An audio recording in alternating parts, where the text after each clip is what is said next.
Monsieur le Président, chers collègues, nous allons examiner tout à l'heure le projet régional de santé 2018-2028 présenté par l'ARS. Le rapport indique que le département est l'un des acteurs majeurs de la prévention et de l'accès aux soins, prévention santé qui est, je cite, un sujet de travail constant. Toutefois, nous avons été alertés de la situation au sein du service de prévention santé de Lille, où 2 médecins titulaires sont en arrêt de travail et s'apprêtent à quitter le département.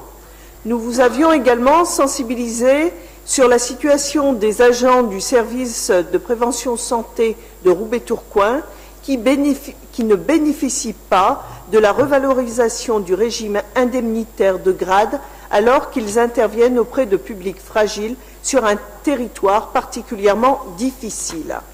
Ces 2 sujets ne manquent pas de nous interpeller sur les conditions de travail des agents, mais également sur les moyens de l'ambition du département en matière de prévention santé.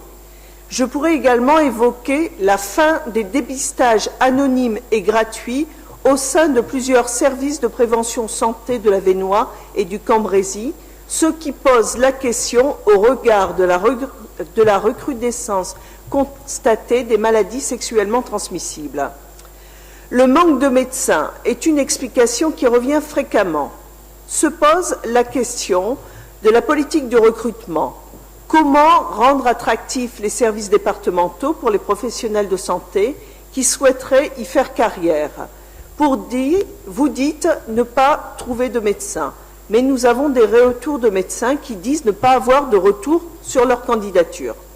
Enfin, nous sommes surpris du projet examiné en réunion du comité technique du 28 juin dernier, la suppression des services de protection maternelle et infantile dans les maternités, remplacés par des permanences d'accès aux soins de santé qui ne sont pas aussi spécialisés dans le problème du repérage, l'accompagnement et le suivi précoce des publics les plus vulnérables.